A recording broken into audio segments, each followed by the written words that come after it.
On the day of our engagement party, my fiancé vanished. I was dialing call number 99 when I pushed open the door to his apartment. Instead, I found clothes strewn across the floor and my best friend Belle lying naked in his bed. The engagement party was postponed, and Julian sobbed as he begged me to forgive him. 3 days later, my father's company declared bankruptcy. He sold every asset and leapt from the rooftop. I became an orphan, and when the funeral ended I called Julian. He said, "Brielle's cat is sick. I have to take her to the vet. I'll come find you tomorrow." I laughed at myself and whispered, "We never have to see each other again." "It's over, Julian." After that, I left the country. 5 years later, when we met again and Julian learned I was married, his eyes reddened as he demanded, "Who gave you permission to marry someone else? You said you'd only ever love me." Asterisk. I ran into Julian again in a hotel beside the convention center. I was turning a corner in the corridor, laden with heavy cleaning tools, when I crashed headlong into someone. Instinctively, I stepped back twice, and when I looked up, my breath froze. The face I once knew by heart had appeared without warning. Julian studied me with complicated eyes. "Serena? It's been years. How are you?" I came back to myself and answered calmly, "I'm doing very well now." Not planning to say more, I picked up my things to leave. He reached out to block me. "Cleaning toilets must be tough." "Well, after your family went bankrupt, the debts probably aren't paid off. If you need money." "Ellis." I cut him off. "We ended a long time ago, and I'm not short of cash." "Oh my, if it isn't Serena? Never thought I'd see you again." That theatrical voice. I didn't need to turn around to know who it belonged to. I looked back and sure enough, it was the girl I'd once been blind enough to treat as my best friend Belle. A few years ago she'd been penniless. Now she practically wore a neon sign screaming I'm rich, gold, diamonds, anything that sparkled was draped on her. "Long time no see. I've got things to do, so I'll be going." Belle grabbed my arm, looking me up and down with a smirk. "You're so broke you're scrubbing floors? If you're that hard up, come be my maid. Keep me happy, and I'll make sure you get a little something every month." I laughed in sheer disbelief. She still thought I was putting on an act. "I really don't need money. If you've got too much of it and feel like handing it out, I won't say no." Belle stared at me in contempt. "See, I knew you were broke. Stop pretending." She pulled $200 bills from her purse and tossed them on the carpet. "Go on, pick them up. They're yours." "I'm in a good mood. Consider it charity." I turned to leave, but Belle clutched my arm. "Hey, where do you think you're going? Pick it up. If you don't, I'll report you to your supervisor and say you left the place filthy." "Which room wasn't cleaned properly, miss?" "I'll go over it again." A cleaner with a limp approached, her left foot dragging as she steadied herself against the wall. I recognized her, Mrs. King, who'd twisted her ankle in the stairwell earlier. I hurried to support her. "Ma'am, why did you come back?" "I told you I'd handle it. You have to get that leg looked at." Mrs. King waved me off. "I'm not going. Hospitals cost a fortune." I borrowed some ointment from the janitor downstairs. "Rub it and I'll be fine." I scooped up the $200 and pressed them into her hand. "I just found this money on the floor. Take it and see a doctor. You can't let that leg get worse." "Hey, what do you think you're doing?" "That's my money," Belle shrieked. "Didn't you just give it away?" I locked eyes with her reddening face. Someone wearing that many labels isn't going to go back on her word, is she? Brielle's complexion alternated between white and crimson. Her mouth twitched, then she snorted, linked her arm through Julian's, and lifted her chin. "Hubby, let's go," Mrs. King shouted after her. "Thank you, miss, generous of you." After I delivered the older woman to the hospital, I glanced at the time. Crap, there was an important banquet tonight. Adrienne had nagged me half the night, insisting I show up. The car shot toward the convention center. Damn Julian and his jinx of a girlfriend, wasting 20 minutes of my life. Outside the ballroom on the 36th floor, an usherette in a cheapao gave the standard smile. "Ma'am, invitation, please." I reached for my purse, only to feel the empty pocket of my blazer. Damn, left it on the passenger seat. "One moment, I'll call the organizer." I pulled out my phone, ready to dial Adrienne, when a shrill voice sliced through the air. "Don't let her in, she's no guest." Belle sauntered over with Julian on her arm, gloating. "This woman scrubs hotel toilets. Her family went bankrupt a few years ago. She just scammed me downstairs, and when I wouldn't cough up more she decided to hit on my husband." Murmurs erupted around us. "Looks decent, but she's just a gold digger. I've seen plenty like her, will do anything to climb. No wonder her family tanked, the apple doesn't fall far. Now the daughter wants to be a mistress." I inhaled slowly. I wasn't going to play their game. I'd only flown back the day before. Of course they didn't recognize me. But they would know my husband Adrienne's name. I lifted the phone again, but Belle slapped it to the carpet. Think you can call for help? You, she sneered. Julian picked me over you back then, and you can't stand it, can you? I gave a cold laugh. 5 years ago you crawled naked into my fiancé's bed, and now you dare spin it backward? A manipulative homewrecker pretending to be a saint. Spare me. The crowd's eyes sharpened. Belle's face went livid and she shook Julian's arm.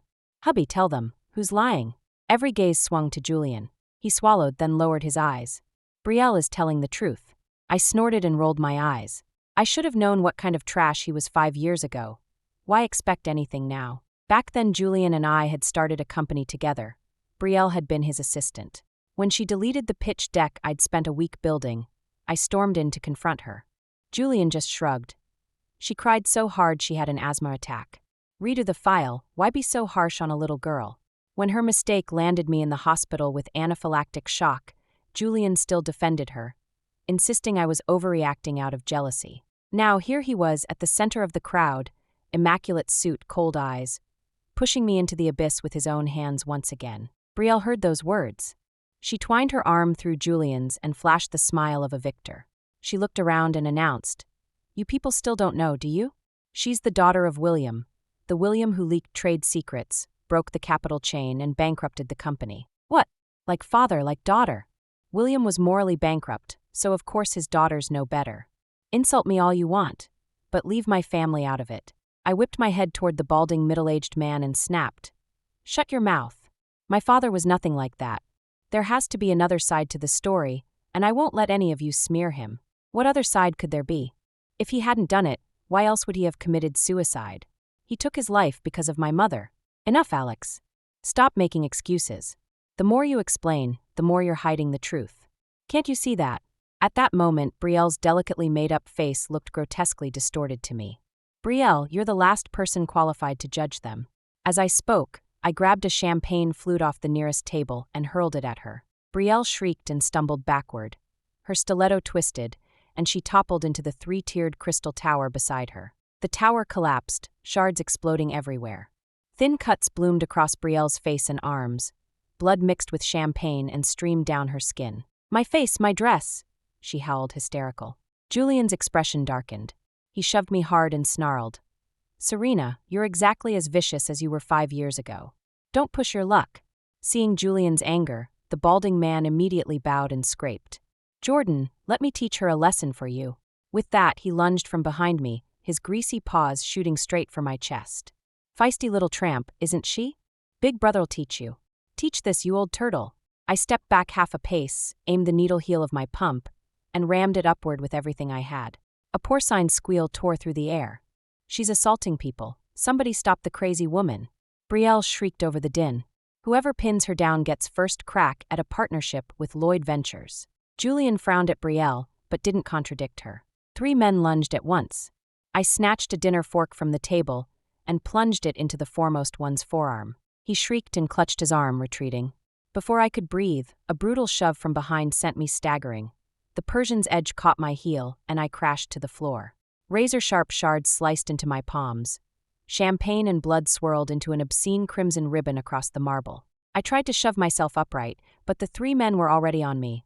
One clamping my shoulder, one pinning my leg with his knee, the third wrenching both wrists behind my back. The balding man loosened his tie. "Use this to bind her." MMPH. Someone stuffed a linen napkin into my mouth. Cotton scraped my throat, triggering a wave of dry heaves. Belle stalked over on 10-centimeter spikes, grinding the stiletto across my fingers. The bone-white pain made my whole body convulse. She bent until her crimson lips grazed my ear. "Hurts." Her gaze slid to the pendant at my throat. She lifted it with mocking curiosity. "Look how shabby this thing is. Let me throw it out for you." I shook my head frantically, tears blinding me. "No, don't." It was my 18th birthday gift. The pendant my father fastened around my neck with his own hands. I thrashed, but the men held me like iron. Belle yanked the chain free, examined it between her fingers, then let it slip with theatrical surprise. The pendant clinked against the cold marble. She raised her heel, the spike hovering above it. Crack! The instant the heel came down, the pendant shattered. "No!" I stared at the broken pieces, a muffled roar of anguish trapped behind the gag. Brielle flinched at my gaze, took half a step back, glanced at Julian for reassurance, then rounded on me, cheeks flushing. Lock her in the lounge. Let her reflect on how decent people behave. My shoes were gone. Shards gashed my calves as they dragged me. Brielle still wasn't satisfied. She swung her palm and slapped me hard. Look at yourself, Serena, groveling at my feet like a dog. So what if you were born privileged? Now you've lost everything, family, lover. While Julian is my husband. You're destined to end up with nothing. Serena, you're the loser. I'm the final victor. Even after the lounge door slammed, I kept staring into space, stunned. She hates me this much? I still remember her fresh out of college, unable to find a job. I brought her into the startup Julian and I founded and offered her a role that matched her degree. She refused and insisted on being a lowly errand girl. As the company grew, Brielle became Julian's personal assistant. Their flirtation grew more blatant, but I kept deluding myself until the night of our engagement party, when reality finally hit. The banquet hall doors burst open. The chatter died in an instant. Quick, Taylor's here. Every face rearranged itself into a fawning smile, yet the tall figure ignored them all and strode straight toward the registration desk. Has a Serena checked in? The usherette flipped through the list. Sorry, Taylor, no registration under that name. A flicker of disappointment crossed Adrienne's face. He pulled out his phone and glanced at the unanswered messages. A wave of unease rose in him. He dialed her number. The next second, a ringtone chimed from the floor beside him. Adrienne froze, then frowned and picked it up, Serena's phone without a doubt. He scanned the crowd, voice sharp with worry. Serena was here. Who saw her? Brielle rushed forward as if volunteering for a medal. I did. That shameless woman tried to seduce my husband and even assaulted Mr. Wong. We tied her up, don't worry, she won't disturb you. Adrienne's face turned thunderous. In 2 strides he towered over Brielle. What did you just say? Repeat it. I said she seduced my husband and hit Mr. Wong. Not that part. The last bit. We tied her up. A glacial glare shot from Adrienne's eyes. Where is she? Everyone sensed the change. Nervous glances zipped across the room, but no one dared breathe a word. At last a young woman timidly pointed to the side lounge. Taylor, it's none of our business. Please don't. Adrienne was already moving. He reached the door and kicked it open. I huddled in the corner of the lounge, my face streaked with tears. The necktie around my wrist had bitten deep into my skin, drawing blood, and not one of my fingers was unmarked. My lips trembled, colorless. Adrienne's pupils shrank to pinpoints. Who did this? He demanded, voice lethal. The banquet hall was silent. His hands, the same that had steered billion-dollar deals without the faintest tremble, now shook so badly he couldn't undo the knot. Don't be scared. Horse, he brushed a thumb over the bloody welt, as though I might crumble. I'm sorry I'm late.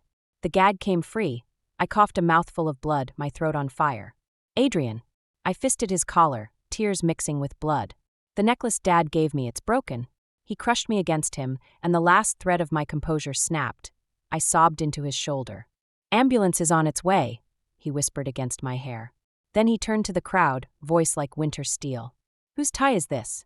No one answered. Adrienne lifted the blood-soaked silk and walked forward, slow and deliberate. It's mine. The bald man dropped to his knees. Taylor, I didn't mean it. She kicked me first. She kicked you. A cold laugh, and Adrienne drove his foot into the man's chest. The thud echoed. Bald flew backward, slammed into the mirrored wall. Cracks spiderwebbed, he lay groaning. Was that how she kicked? King Fong, is it? What makes you worth her toe? King spat blood, tried to speak. Adrienne stomped on his wrist. The crack of bone was sickeningly clear. Arg, my hand. Silence except for his screams. Adrienne picked up the crumpled napkin, eyes slitting. Who stuffed this in her mouth? A mousy man tumbled forward, kowtowing, pointing at Julian like he held a lifeline. Jordan ordered it. My daughter's still in college. Have mercy, Taylor. Blood smeared his forehead from repeated knocks. You're Shin, aren't you, Mr. Shaw? That Eastport development site you wanted, forget it. Start packing. Mr. Shaw collapsed. Taylor, my whole company rides on that land. Please, I beg you. Adrienne flicked a hand. A bodyguard jammed the napkin between Shun's teeth. Then Adrienne's gaze found Brielle. He stepped closer, enunciating every word. You claim Serena seduced your husband. Pinching her chin through a tissue, he sneered. Julian is worth that? Julian finally jolted awake. Taylor, this is a misunder. Misunder what? Adrienne flung Brielle away, wiping his fingers. My wife would ditch Harper Global for Jordan? Since when are you that irresistible? Delusional much? The paper towel slapped onto Julian's face. He didn't dare peel it off. Gasps rippled through the room. Julian stared, disbelieving. You too, you. That's right. Serena is my wife, and the project director tonight. Belle shrieked, racing about like a mad hen. She's a bankrupt debtor's kid. A deadbeat. Don't let her fool. Smack. Adrienne's palm met her cheek, sharp and final. I don't hit women, but you. I know my wife. One more insult, and the next bankruptcy file will read Lloyd Holdings. Belle froze. Julian pulled her behind him. Taylor. Ambulance is here, his assistant shouted. Adrienne scooped me up. At the doorway he paused, voice low and absolute. Inform every partner. Suspend all deals with Jamie, King, and Shun. Anne. His icy sweep pinned the crowd. Everyone who laid a hand, hurled an insult, or simply watched. I'll find you. You'll pay. I clutched his shirt, mumbling. My necklace. He kissed my brow. Relax. We'll fly in the best restorer. Tests at St. Anne showed nothing critical, only surface wounds. When the door creaked later, I expected a nurse. Instead, bloodshot eyes met mine. Julian. His suit rumpled, tie askew, stubble shadowing his jaw. He looked sleepless for days. In his hands, incongruously bright, lay a bouquet of lilies, my teenage favorite. He used to buy a single stem after school, claiming lilies suited me best. Seeing them now felt like another lifetime. Serena. He staggered to the bed, breath sour with alcohol. Who said you could marry someone else? You told me I was your only love. I almost laughed. Julian. I held his gaze. We were kids. Take the joke for what it was. His face whitened, he seized my wrist. But I've loved only you always. And Belle. I yanked free. Do I need to replay your engagement night performance? He hung his head. That was an accident. She got me drunk. The engagement was my parents' idea. You're the one I love. Enough. I shut my eyes. We're done. Stop lying to yourself. I won't. He dropped to his knees, obsession blazing.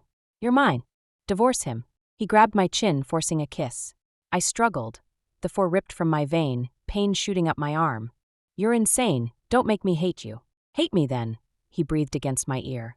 Just don't forget me. Bang! The door slammed the wall. Jordan. Adrienne stood there, suit immaculate, stare arctic. He strode in, hurled Julian off me, and drove a fist into his face. Bankruptcy not distracting enough, so you harass my wife. Sprawled on the floor, shattered glasses beside him, Julian still roared. She was mine first. 10 years, we promised forever. Her first kiss was in my attic. Julian, she's my legal wife now. Come near her again, and I won't hesitate to erase the entire Lloyd group tonight. Adrienne seized Julian by the collar and slammed him against the wall. Bodyguard, show Jordan out.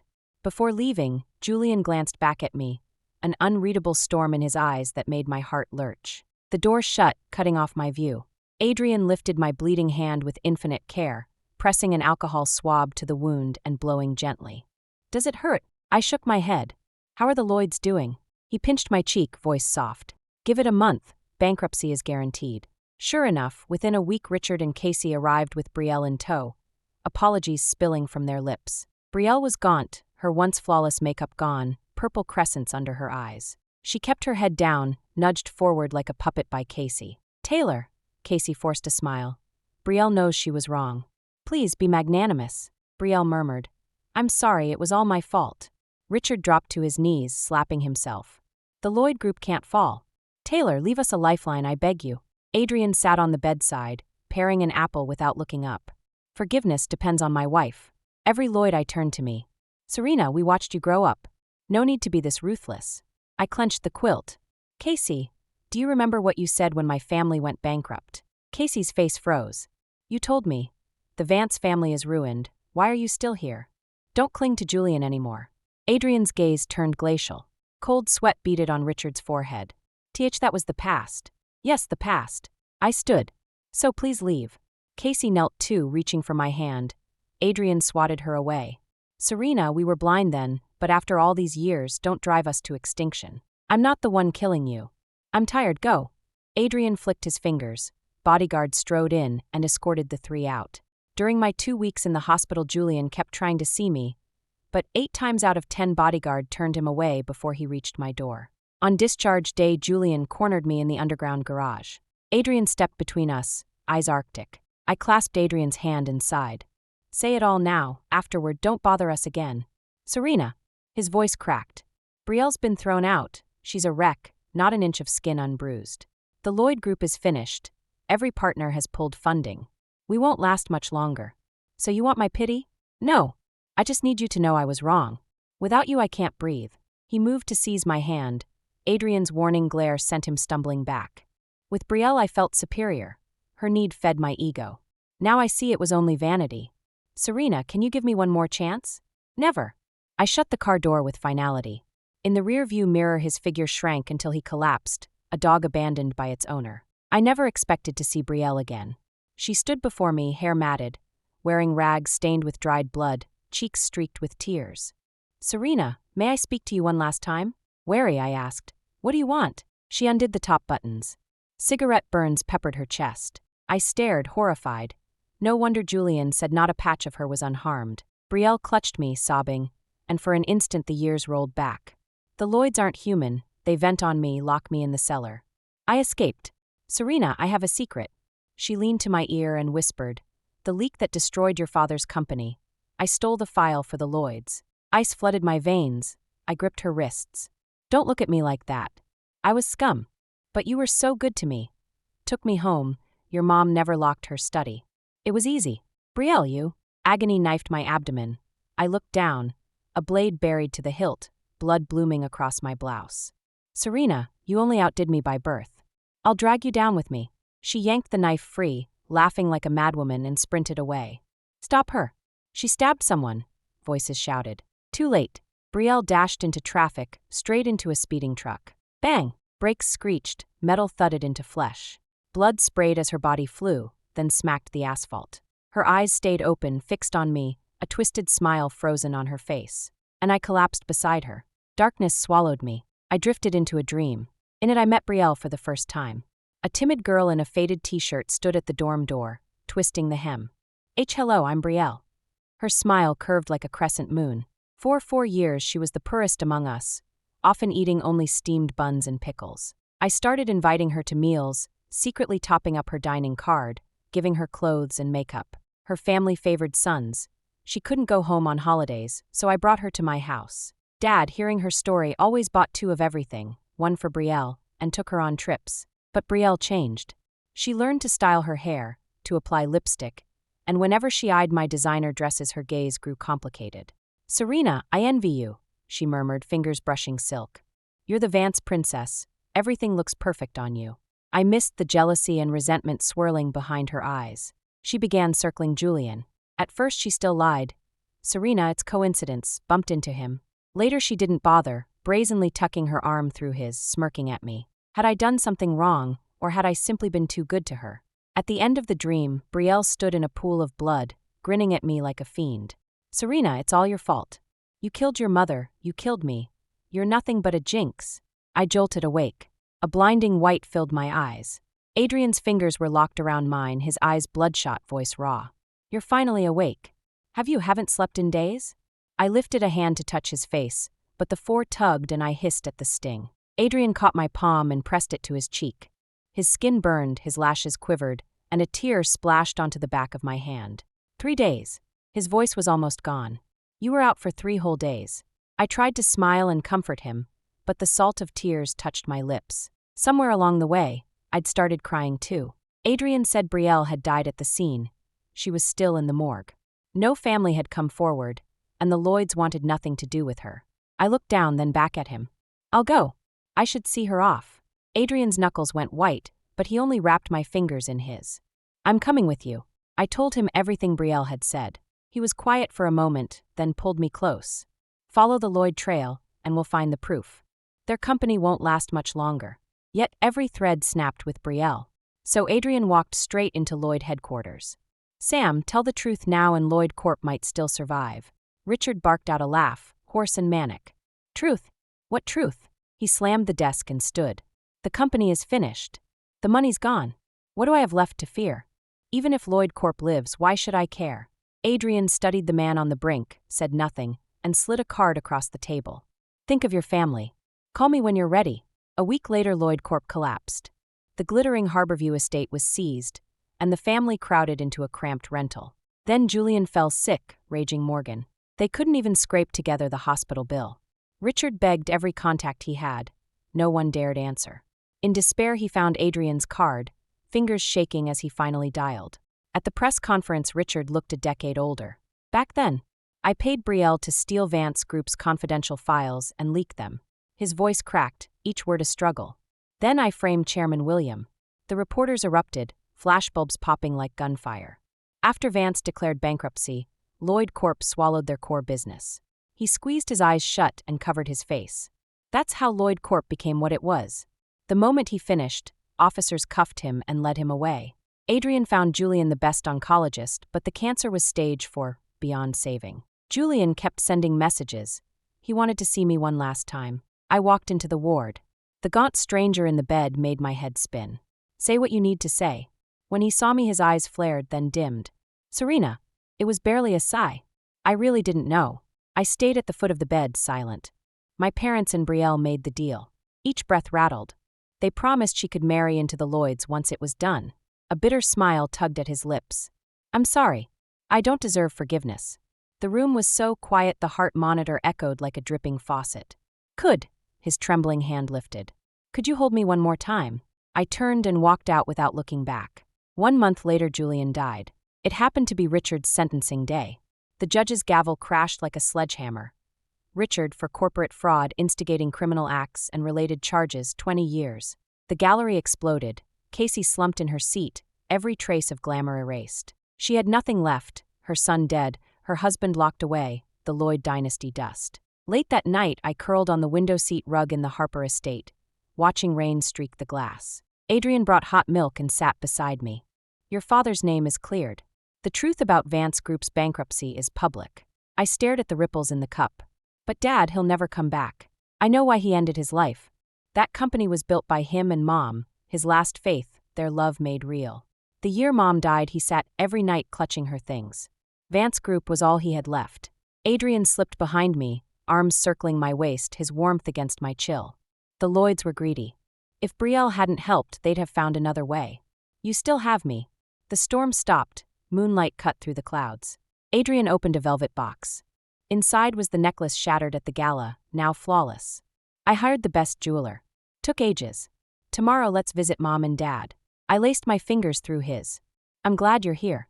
Later, I founded the William Hope Foundation for Victims of Corporate Fraud. Adrienne stood with me beneath the newly unveiled plaque. Your parents would be proud. When reporters asked what kept me going, I smiled. Faith, I said. My gaze drifted to Adrienne in the front row. And love. All the frost and grief of the past had forged the road ahead. I feared nothing now. Adrienne and I would walk it together for a long, long time. Thank you for listening. On a scale of 1 to 10, how would you rate this story? If you liked the video, please like and share it with friends. We'd love to hear your thoughts in the comments. Don't forget to subscribe for more great stories. See you next time.